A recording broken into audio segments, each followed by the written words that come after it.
नमस्कार, TV9 भारतवर्ष देख रहे हैं आप। मैं हूं अरुण सुंदराल और मेरे साथ आज स्टूडियो में मौजूद हैं मुकेश पांडे जी, जो कि rupeapesa.com के फाउंडर और डायरेक्टर हैं। बहुत बहुत स्वागत मुकेश जी। बहुत बहुत धन्यवाद बुलाने के लिए। जिस तरह से आप देख रहे हैं, हम बजट 2026 पर सीरीज कर रहे हैं, डिस्कस कर रहे हैं कि इस बार किस सेक्टर की क्या उम्मीदें हैं, सरकार की क्या प्लानिंग है और क्या वो उम्मीदें जो हैं इस बार पूरी होंगी। आज हम बात करने वाले हैं MSME सेक्टर की, माइक्रो स्मॉल मीडियम एंटरप्राइजेस। क्या ये सेक्टर है और क्या प्रॉब्लम्स हैं इनकी? देखिए, MSME की डेफिनेशन से शुरू करूं। लास्ट बजट के अंदर में MSME की पूरी डेफिनेशन चेंज करी गई। पहले 250 करोड़ तक की कंपनी MSME में आती थी, अब 500 करोड़ तक की कंपनी MSME के दायरे में आती है। उम्मीद से अगर बात करूं कि इस बारी हमें बजट से क्या उम्मीदें हैं, ऑलरेडी गवर्नमेंट ने भी रिसेंटली RBI ने रेपो रेट घटाया है, जिसका बेनिफिट कहीं ना कहीं MSME को मिल रहा है। बट MSME की चैलेंजेस पे अगर हम बात करें तो ईज ऑफ डूइंग बिजनेस आज भी सबसे बड़ा चैलेंज है MSMEs को। अगर हम बात करें, जैसे आज MSME सबसे ज़्यादा चैलेंज फेस कर रहा होता है अपने एग्जिस्टिंग किसी लोन को, अगर वो एक बैंक से दूसरे बैंक में ट्रांसफ़र करने की इच्छा रखता है, किसी भी वजह से हो सके, उसको जल्दी पे करना है, उसके पास पैसे की जो रिक्वायरमेंट थी वो किसी तरीके से अरेंज हो चुका है, वो बैंक को वापस करना चाह रहा है। दूसरा, या उसको बेटर टर्म्स पे कोई और बैंक लोन ऑफर कर रहा है, रीफाइनेंस की एक अच्छी ऑप्शन आ रही है। बट आज करंट सिचुएशन के अंदर में वो MSME अगर किसी बैंक को अप्रोच करता है कि मैं अपने लोन को फोरक्लोज करना चाहता हूं, तो एक pre payment charges, foreclosure charges के नाम पे एक मोटा पैसा, एक तरीके से मैं कह सकता हूं कि एक तरीके का ब्लैकमेल शुरू हो जाता है एक MSME के साथ, कि आपके 2% से लेकर के 4% तक फोरक्लोजर चार्जेस हैं। बिल्कुल। गवर्नमेंट ने एक आध बार अनाउंस किया है, आई थिंक जुलाई 2025 के अंदर में RBI की तरफ से एक मैंडेट था कि 1 जनवरी 2026 से वो फोरक्लोजर चार्जेस निल कर दिए जाएंगे। बट मैं 2-3 दिन पहले ही फिर से दोबारा उस RBI के सर्कुलर को मैं देख रहा था, जिसपे विड्रॉन का एक रेड स्टैंप लगा हुआ था। तो मैं कंफ्यूज्ड हूँ उसको लेकर के, अभी तक मुझे सही तरीके से मिला नहीं।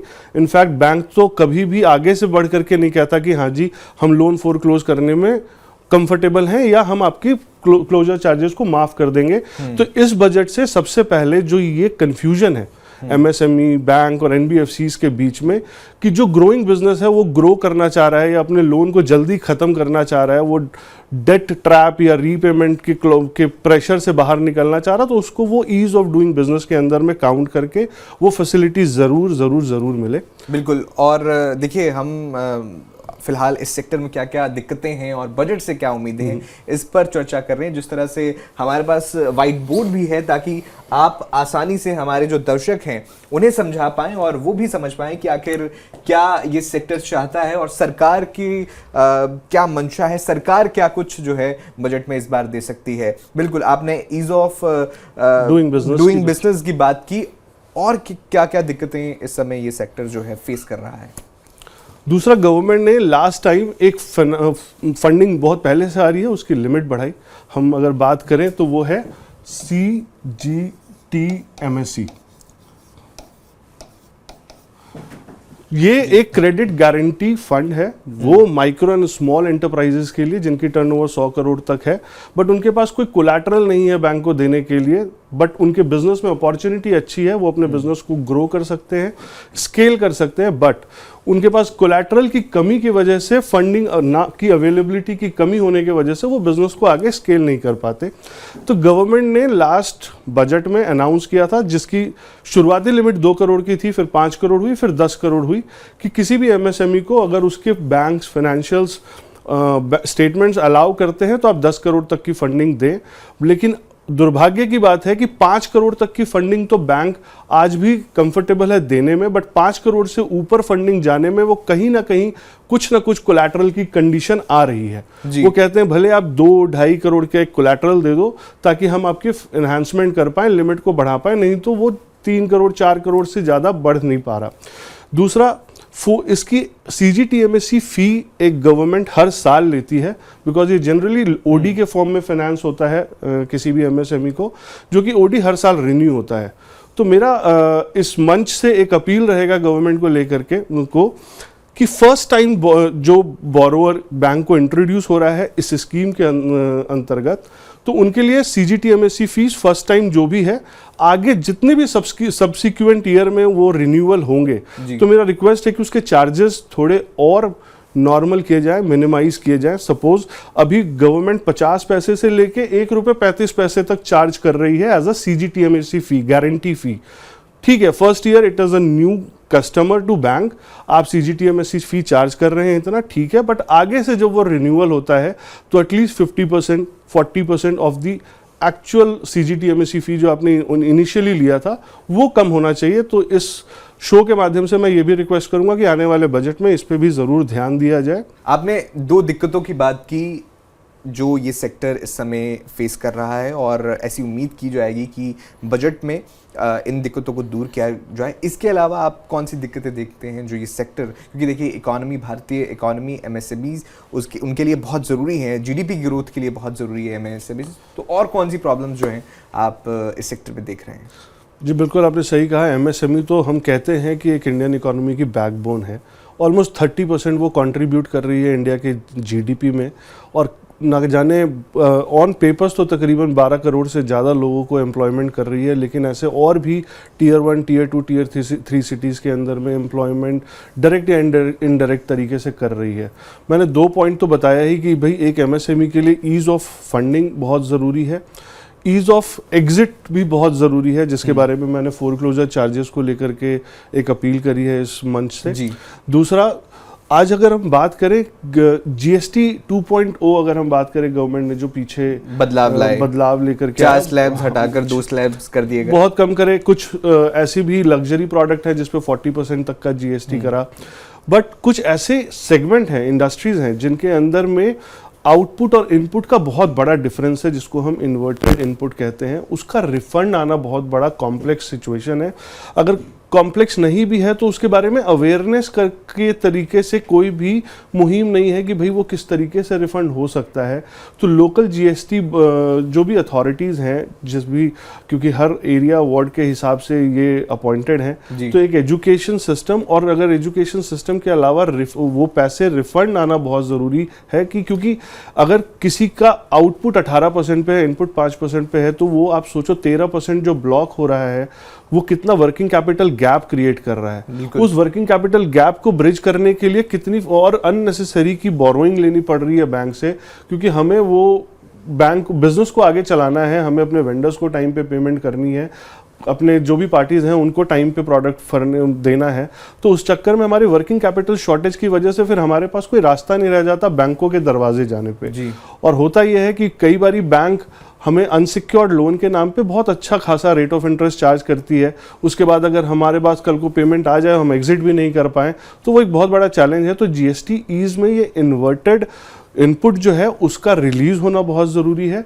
दूसरा, 1.5 करोड़ तक की टर्नओवर के जो माइक्रो कंपनीज हैं उनके लिए कंप्लायंसेस भी थोड़ी इजी करी जाए, ताकि उनकी GST फाइलिंग और कंपाइलेशन के अंदर में ही उनका ज़्यादा से ज़्यादा दिमाग या रिसोर्स चला जाता है, तो वो आगे बिजनेस स्केल नहीं कर पाता, या फिर उनका एक माइंडसेट बन जाता है कि हम बिजनेस किस लिए कर रहे हैं, ग्रो किस लिए करें, गवर्नमेंट इतना ईज ऑफ बिजनेस का माहौल ही नहीं दे रही, तो वो आगे मोटिवेट नहीं हो पाते अपने बिजनेस को स्केल करने के लिए। तो थोड़ा कंप्लायंसेस का इजी होना बहुत ज़रूरी है। GST रिटर्न में जितनी और सिंप्लीफिकेशन हो पाए वो बहुत ज़रूरी है किसी भी MSMEs के लिए। तो ये सारी दिक्कतें आप इस सेक्टर में फ़िलहाल देखते हैं, जो कि इस बजट में उम्मीद की जाती है कि सरकार इन्हें एड्रेस करे और इन्हें होगा। इसके अलावा कोई प्रॉब्लमेटिक पॉइंट देख रहे हैं? गवर्नमेंट की स्कीम्स हैं, सब्सिडीज़ हैं, जिसके बारे में 90% MSMEs को पता ही नहीं है। अब उस 90% MSME या जो भी जितने भी MSME हैं, तकरीबन 6.5 करोड़ 7 करोड़ MSME रजिस्टर्ड हैं इंडिया के अंदर में, उनके तक वो स्कीम सब्सिडीज़ के बारे में जाए पता कैसे चले? अवेयरनेस नहीं है। लेकिन गवर्नमेंट के पास तो आई थिंक सभी रजिस्टर्ड MSME के रिकॉर्ड्स हैं कि वो किस लोकेशन से हैं, किस नेचर ऑफ बिजनेस में हैं, और उस नेचर ऑफ बिजनेस के हिसाब से उनके लिए क्या क्या स्कीम सब्सिडीज अवेलेबल हैं। तो एक तरीके से, क्योंकि अब तो AI का ज़माना आ चुका है, AI ने बहुत सारी चीज़ें सिंप्लीफाई कर दी हैं, तो इस टेक्नोलॉजी का भी यूज़ करके एक अवेयरनेस कैंप अवेयरनेस कैंपेन चलाई जाए जिसमें लोगों को पता हो, उनको खुद मैसेजेस आए गवर्नमेंट के इनिशिएटिव के बारे में। जैसे आज हमें गवर्नमेंट से कई अलग अलग तरीके के मैसेजेस आते हैं, ये भी एक अवेयरनेस एक एमएसएमई के लिए लेकर के आई जाए कि आपको आइडिया नहीं है कि आपके लोकेशन के हिसाब से गवर्नमेंट आपको ये सपोर्ट दे रही है, क्या आप वो सपोर्ट को ले पा रहे हो? अगर नहीं ले पा रहे हो तो आप इस कॉन्टैक्ट पर्सन से मिलो, अपनी डिस्कशन करो और देखो कि वो आपको फायदा किस तरीके से आप अपने बिजनेस के लिए उठा सकते हो। तो इसकी अवेयरनेस होनी भी बहुत जरूरी है। एक नॉलेज गैप को ब्रिज करना बहुत जरूरी हो जाता है, क्योंकि देखिए बहुत सारे उद्योग हैं, शहरों की बात हो वो वहाँ हैं, पर जो ग्रामीण इलाकों में उद्योग हैं उनके पास शायद उतने संसाधनों तक पहुँच ना हो, उतनी इंफॉर्मेशन तक पहुँच ना हो। तो ये जो सारी सब्सिडीज हैं इनके बारे में उन्हें जानकारी हो, उन तक जानकारी पहुंचाई जाए, ये आप मुझे मैसेज के माध्यम से जा सकता है, ईमेल के माध्यम से जा सकता है, बिकॉज उनके पास तो रिकॉर्ड्स हैं सारे। उनके पास जब वो कोई कंपनी अपनी कंपनी रजिस्टर करा रही है, चाहे वो जीएसटी में या किसी भी गवर्नमेंट के किसी भी अथॉरिटी में, उनके पास सारी डिटेल्स हैं। तो जब डिटेल्स हैं तो उनको आप वो मैसेज, वो जानकारी बहुत इजी तरीके से पहुंचाएं, रादर देन वो किसी कोई और बंदा जाए उनको समझाए। गवर्नमेंट की तरफ से अगर तो वो अपने कंसल्टेंट से, अथॉरिटी से, अगर उनको पता हो किससे बात करनी है तो जाके वो अपना विचार विमर्श कर सकते हैं और उसका जितना फायदा उठा सकते हैं वो उठा पाएंगे। बिल्कुल। आपसे ये भी जानना चाहूँगा, देखिए आपने भी जिक्र किया कि ईज ऑफ डूइंग बिजनेस, जो सरकार का भी एक मोटिव है कि ईज ऑफ डूइंग बिजनेस को बढ़ाया जाए, जितना ज़्यादा आसान बनाया जाए उतना बेहतर है। तो जो ये छोटे उद्योग हैं इन्हें बड़ा बनने के लिए बहुत सारी सपोर्ट की ज़रूरत है, बहुत सारे अननेसेसरी अगर ये काम ना करें, जिस तरह से आपने जिक्र किया कि जीएसटी फाइलिंग में ही फंसे रहते हैं जो स्पेसिफिक टर्नओवर वाले उद्योग हैं, आप कैसे देखते हैं इस पूरे पॉइंट को कि ईज़ ऑफ डूइंग को और प्रोत्साहन देने के लिए और क्या क्या जो है काम किए जा सकते हैं सरकार की ओर से? जैसे मैं पहले अभी बताया मैंने, अवेयरनेस बढ़ाने की ज़रूरत है। जैसे हम खुद मान रहे हैं कि एमएसएमई बहुत बड़ा रोल प्ले कर रही है अपने इंडिया की इकोनॉमी में ग्रोथ पे। रिसेंटली हम 4 ट्रिलियन की इकोनॉमी को पार कर चुके हैं। धीरे धीरे हम आगे अपने बिजनेस, हम 2047 तक एक विकसित भारत होने का सपना देख रहे हैं और सपना ये पूरा भी होता हुआ नजर आ रहा है। बट इसमें जो सबसे इम्पोर्टेंट रोल प्ले कर रहा है आपके लिए एमएसएमई, जो सबसे ज़्यादा टैक्सेस भी पे कर रहा है, टाइम पे आपको सारी चीज़ें, सारी गवर्नमेंट की सारी पॉलिसीज़ को फॉलो कर रहा है, तो उनके लिए awareness, ease of doing business simplify कर दी जाए तो वो अपने बिजनेस को ग्रो कर पाएंगे। फंड्स उनको सही तरीके से मिले। सब्सिडी, इंटरेस्ट सब्सिडी पहले हुआ करता था जो कि अभी फ़िलहाल बंद कर दी गई है। तो कोई मैन्युफैक्चरिंग सेटअप अपना बढ़ाना चाह रहा है, उसको इंटरेस्ट सब्सिडी की बेनिफिट मिली जाए, केपेक्स इन्वेस्टमेंट के अंदर में सब्सिडी मिले ताकि वो बिज़नेस को ग्रो करे। वो कल को ये ना कहे, आप मानेंगे नहीं, मेरे पास कल मैं किसी क्लाइंट के साथ बैठा था, 30-35 करोड़ की टर्नओवर पर है, बट वो बिजनेस ग्रो नहीं करना चाह रहे, ये कह करके कि यार बहुत प्रेशर है, कंप्लायंसेस कौन देखेगा, मेरे को एक और बंदा हायर करना पड़ेगा, फिर मेरे को, मैं उनके पीछे भागूं, कभी जीएसटी के पीछे भागूं, कभी किसके पीछे भागूं। तो वो बिजनेस ओनर उस एक्सपेंशन के जर्नी में वो आगे नहीं बढ़ना चाह रहा, सिर्फ इन सारी चीज़ों की वजह से। बैंक फाइनेंस नहीं दे रहा बहुत सही तरीके से, ले दे करके एक अनसिक्योर्ड के अंदर में कुछ बैंक फाइनेंस कर पाती है, लेकिन उनकी लिमिट क्या है, एक बैंक 50 से 75 लाख, वो भी रेट ऑफ इंटरेस्ट काफ़ी हाई रेट ऑफ इंटरेस्ट पर है। 3 साल के लिए फ़िलहाल मैंने ले लिया, क्योंकि मुझे कैश फ्लो ईजी रखना है। 1 साल के लिए लूँगा, 1 करोड़ रुपये की फंडिंग 9 लाख की है, मैं दूंगा 1 करोड़ रुपये मैं 3 साल के लिए ले लूँगा क्योंकि मेरे पास कोलैटरल नहीं है, तो मेरी 3.5 लाख की EMI होगी। लेकिन कल को 6-8 महीने बाद मुझे उस लोन को बंद करने की इच्छा हुई, मेरे पास पैसे आ गए, मैं बैंक के दरवाजे जा रहा हूँ, बैंक कह रहा है जी आप 4% फोरक्लोजर चार्जेस दो। तो वो तो कह रहा है यार मैं तो एक तरीके से ट्रैप में फंस गया हूँ, बिजनेस कर रहा हूँ ठीक है, और बैंक को ब्याज देने के लिए कर रहा हूँ, डेटर को पे करने के लिए कर रहा हूँ, क्रेडिटर के पीछे पड़ा हुआ हूँ कि मेरे पैसे दे दो, स्टॉक मेरा लिक्विडेट नहीं हो पा रहा क्योंकि प्राइस फ्लक्चुएशन इतना है, ग्लोबल मार्केट में ऑलरेडी अनसर्टेनिटी है, एक्सपोर्ट मार्केट थोड़ा बहुत हाईली इम्पैक्टेड है करंट ग्लोबल अनसर्टेनिटी की वजह से। तो उसको देखते हुए गवर्नमेंट को कुछ अच्छे ठोस कदम उठाने की ज़रूरत है इस बजट के अंदर में, ताकि एक्सपोर्ट ज़्यादा से ज़्यादा हो, ईज़ ऑफ बिजनेस हमारे एमएसएमई भाइयों के लिए हो, ताकि वो अपने बिजनेस को आगे ग्रो कर पाएँ और कह पाएँ कि गवर्नमेंट का सपोर्ट हमें मिल रहा है। बिल्कुल। देखिए आपका एक लंबा अनुभव इस सेक्टर में रहा है और आपसे यही जानना चाहूँगा, जिस तरह से आपने अभी जिक्र किया कि जैसे ग्लोबल अनसर्टनिटी है, जो परिस्थितियाँ अभी मौजूदा समय में हैं, वो एक्सपोर्टर्स के लिए बड़ी दिक्कतों वाली रहती है। हालांकि सरकार की ओर से कई सारी स्कीम्स का ऐलान हुआ या बहुत सारे ऐलान हुए उनके लिए, लेकिन इस बजट में आप कोई गुंजाइश देखते हैं, खासकर जो एक्सपोर्ट ओरिएंटेड ये उद्योग हैं उनको थोड़ी और राहत दी जा सकती है? सब्सिडीज जो पहले थी ड्यूटी ड्रॉबैक के नाम पे, वो ड्यूटी ड्रॉबैक भी इंट्रोड्यूस करी जा सकती है। गवर्नमेंट उनको, उनके पास पूरा, जैसे मैंने बोला कि अब तो एआई का ज़माना है, गवर्नमेंट के पास भी पूरे रिकॉर्ड्स हैं कि उन्होंने पिछले साल किस किस कंट्री में क्या क्या प्रोडक्ट एक्सपोर्ट हुए हैं और क्या क्या ग्लोबल डिमांड्स आती हुई नज़र आ रही है। उसके बारे में भी फिर एमएसएमई को एजुकेट करना, उनके लिए वो मार्केट प्लेस जनरेट करके देना कि वो बिजनेस उस जगह उस तरीके से समझ पाए, ग्रो कर पाए, और उसका फ़ायदा गवर्नमेंट को भी होना है, एमएसएमई के लिए भी होना है, और उनसे जुड़े हुए जितनी भी लोग हैं, जो भी परिवार, फैमिली, एम्प्लॉयज़ जो भी जुड़े हुए हैं, सबको मिलना है। बिल्कुल। इसके अलावा देखिए, जब भी बजट आता है, बजट को टैक्स में कितनी रियायत मिली, किस सेक्टर को क्या रियायत मिली, इससे जोड़कर ज़रूर देखा जाता है। कोई भी टैक्स हो, इनकम टैक्स हो, कुछ भी।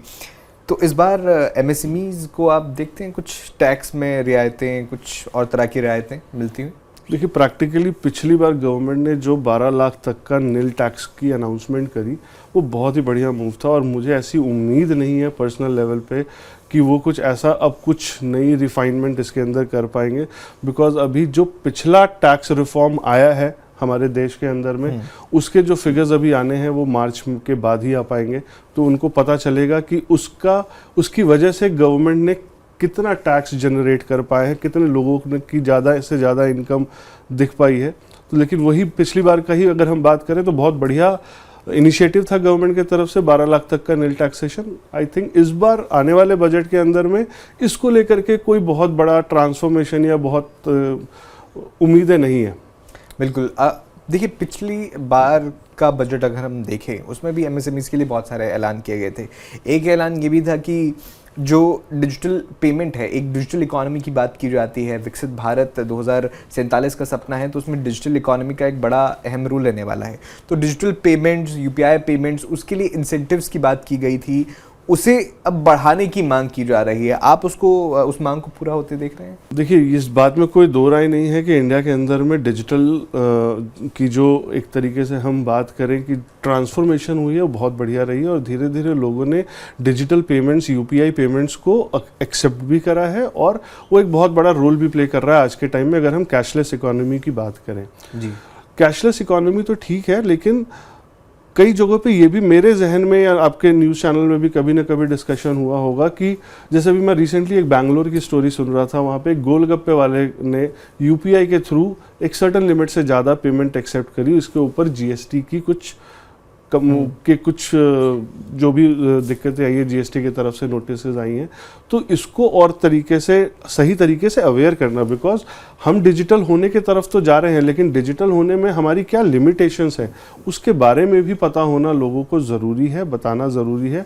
सिर्फ डिजिटल करते हुए उस गोलगप्पे वाले ने तो साल के 40 लाख से ज़्यादा पेमेंट अकाउंट में एक्सेप्ट कर लिए, और उसको पता ही नहीं कि वो जीएसटी के दायरे में आ चुका है, जिसके ऊपर उसकी पेनल्टी लग रही है या लगी है। इसके बारे में आप अगर न्यूज़ सर्च करोगे तो यू विल गेट दैट। तो इसके बारे में अवेयरनेस और थोड़ा तरीके से बढ़ाने की ज़रूरत है। बट हाँ, कैशलेस इकोनॉमी की तरफ हमारी इंडिया जा रही है, और डिजिटल यूपीआई पेमेंट एक बहुत बड़ा रोल प्ले कर चुकी है। इसके अलावा गवर्नमेंट ने ओडी लिमिट की फैसिलिटी भी ऑफर करी, उन्होंने उस इनिशिएटिव को दिया जिसको हम कहते हैं बाय नाउ पे लेटर, BNPL, जिसके अंदर में आपके अपने बैंक के थ्रू आपकी एक लिमिट सेट कर दी जाएगी, ओडी लिमिट। ये ज़्यादातर व्यापारियों के लिए करी गई जिनकी छोटी छोटी दुकानें हैं, और वो चाहते हैं कि भाई अभी कोई भी रॉ मटेरियल परचेज कर पाए, कुछ भी ट्रांजैक्शन खरीद लें और बाद में पेमेंट कर पाए। तो वो एक facility OD limit through your existing bank, UPI के थ्रू या फिर क्रेडिट कार्ड के थ्रू, वो एक लिमिट एक अच्छा मुहिम था। तो धीरे धीरे तो हम जा रहे हैं कैशलेस इकोनॉमी की तरफ, साथ साथ में अवेयरनेस उसके बारे में, more information, simple Hindi, English, जो भी रीजनल लैंग्वेज जहाँ पे भी वो चीज़ जारी है उसके बारे में जाए, पता चले लोगों को, अवेयरनेस हो, बहुत इंपॉर्टेंट है। बिल्कुल।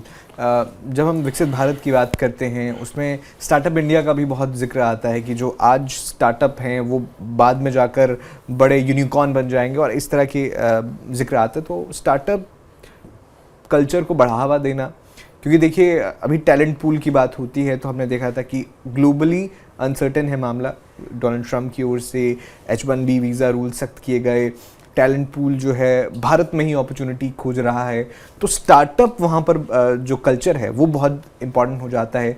तो क्या सरकार स्टार्टअप कोई फंड ला सकती है, कोई इंसेंटिव स्कीम्स ला सकती है ताकि स्टार्टअप कल्चर को और बढ़ावा मिल सके?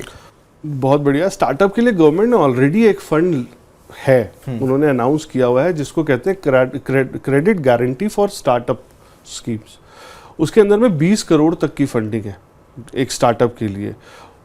और अगर आज आप एक नई कंपनी फॉर्म कर रहे हैं, स्टार्टअप इंडिया के अंदर में रजिस्टर कर रहे हैं, उसकी वैलिडिटी 10 साल है। अगर मतलब मैंने आज 2025 में कोई कंपनी रजिस्टर करी है तो मैं 2035 तक स्टार्टअप इंडिया के अंदर में रजिस्टर्ड हूँ।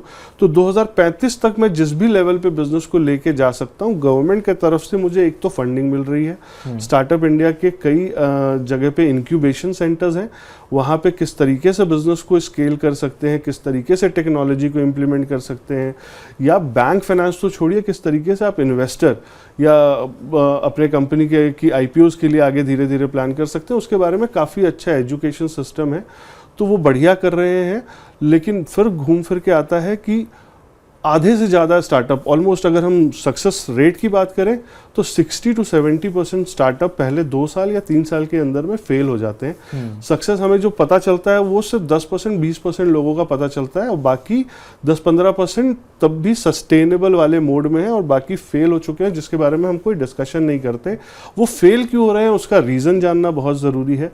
उसका रीज़न क्योंकि अब तक 3-4 साल के अंदर में उनके पास अच्छा डेटा है कि हमारे किस किस तरीके के स्टार्टअप ने सक्सेस पाया है, किस किस तरीके के स्टार्टअप फेल हुए हैं। तो फेलियर के रीज़न को एनालाइज करके हम फिर उस तरीके से एक मॉड्यूल तैयार कर सकते हैं ताकि हम स्टार्टअप्स की हैंड होल्डिंग कर पाएँ, और धीरे धीरे वो जो हम विजन है स्टार्टअप इंडिया को लेकर के गवर्नमेंट का, वो स्ट्रांग हो और स्टार्टअप हमारे इंडियन इकोनॉमी में बहुत अच्छे तरीके से कंट्रीब्यूट कर पाएँ। बिल्कुल, स्टार्टअप्स की हैंड होल्डिंग बहुत अच्छा आपने पॉइंट यहाँ पर किया, क्योंकि देखिए बहुत सारे ऐसे स्टार्टअप्स भी होते हैं जो इन्हीं तरह की अनसर्टनिटीज़ की वजह से, ज़्यादा हेल्प ना मिल पाने की वजह से वो फेल हो जाते हैं। जिस तरह से आपने भी जिक्र किया, एक मॉड्यूल होना चाहिए ताकि वो जो है उन गलतियों से हम सीखें और दूसरों को मदद मिल पाए। इसके अलावा देखिए, बजट में हमेशा जब भी वित्त मंत्री का भाषण होता है, बहुत लंबा भाषण होता है, उसमें हर सेक्टर के लिए कुछ ना कुछ रहता है। और इस बार के बजट में अगर आपसे पूछूं मैं, टॉप 3 प्रायोरिटी सेक्टर्स कौन से रहने वाले हैं? वैसे तो हर सेक्टर को अपनी वेटेज दी जाती है, लेकिन इस साल के बजट में कंसिडरिंग दी सारी परिस्थितियाँ, किन सेक्टर को आप ज़्यादा प्राथमिकता देते हुए देख रहे हैं? देखिए, इंफ्रा नो डाउट इंडिया की इकोनॉमी में अगर आप इंफ्रा की पिछले 10 साल की ग्रोथ जर्नी देखें, जिस तरीके से इंडिया में इंफ्रा ग्रो हुआ है, बहुत बढ़िया है। तो इंफ्रा हमेशा के तरीके से हॉट फेवरेट है। ग्रीन एनर्जी से रिलेटेड, सोलर हो, विंड हो और EV हो, ये बहुत बढ़िया बड़ा मार्केट है, और इसके अंदर में MSMEs भी बहुत अच्छा कंट्रीब्यूट कर रहे हैं। तो इसके अंदर में आप अगर बात करें तो ग्रीन एनर्जी को लेकर के जितने भी गवर्नमेंट के सपोर्ट हैं वो बहुत अच्छा है, और उसमें और भी कुछ रिफॉर्मेशन होने की उम्मीद है। बाकी जो हमारे कहते हैं जय जवान जय किसान, किसान एग्री हमारे इंडिया का तो शुरू से ही बैकबोन रहा है। तो एग्री के रिलेटेड भी लोगों की काफ़ी उम्मीदें हैं कि उसके अंदर में कुछ अच्छी घोषणाएं हों गवर्नमेंट की तरफ से, जिसका फ़ायदा किसानों को भी मिले। तो उम्मीद है ये 3 सेक्टर तो एनीवे हॉट फेवरेट रहेंगे, और कहीं ना कहीं इन सब में MSME का बहुत इंपॉर्टेंट रोल है।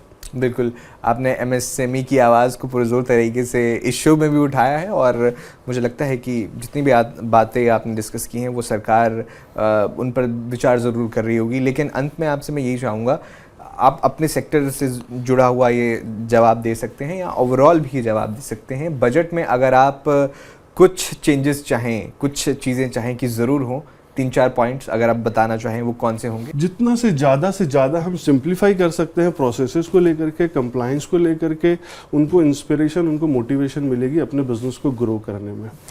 दूसरा, easy access to fund.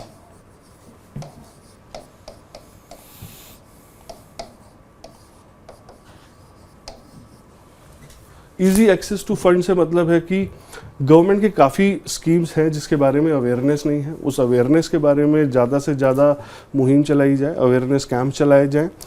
Funds और अच्छे, दो गवर्नमेंट ने अभी रेपो रेट घटाए हैं जिसका थोड़ा बहुत फ़ायदा लोगों को मिल रहा है, बट इसमें भी और जो एक्सपेंशन प्लान करना चाह रहे हैं या जो न्यू एमएसएमई मैन्युफैक्चरिंग में एंटर होना चाह रहे हैं उनको किसी तरीके से सपोर्ट चाहिए, तो वो ease of getting funds through banks और एनी बॉडीज़ गवर्नमेंट के जो भी सपोर्ट मिल सकते हैं वो होना बहुत ज़रूरी है।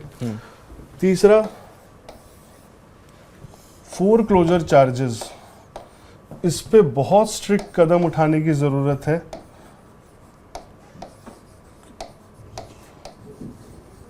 क्योंकि एक एमएसएमई लोन लेते वक्त भी बैंक को प्रोसेसिंग फी देता है, जब तक लोन चला रहा है तब तक बैंक को इंटरेस्ट दे रहा है, ठीक है, वो उसने उस पैसे लिए हैं तो इंटरेस्ट देगा, बट अगर किसी वजह से वो फोरक्लोज करना चाह रहा है, चाहे उसके पास पेमेंट आ चुकी है या फिर उसको दूसरा कोई कंपटीशन में अच्छा वो बैंक उसको बढ़िया रेट ऑफ इंटरेस्ट दे रहा है जो कि उसका एग्जिस्टिंग बैंक मैच नहीं कर पा रहा, तो उसके लिए ये ब्लैकमेलिंग वाली सिचुएशन हो जाती है कि आप अगर हमारे बैंक से दूसरे बैंक जा रहे हैं, जाइए, कोई बात नहीं, 2 से 4% के फोरक्लोजर चार्जेस होंगे।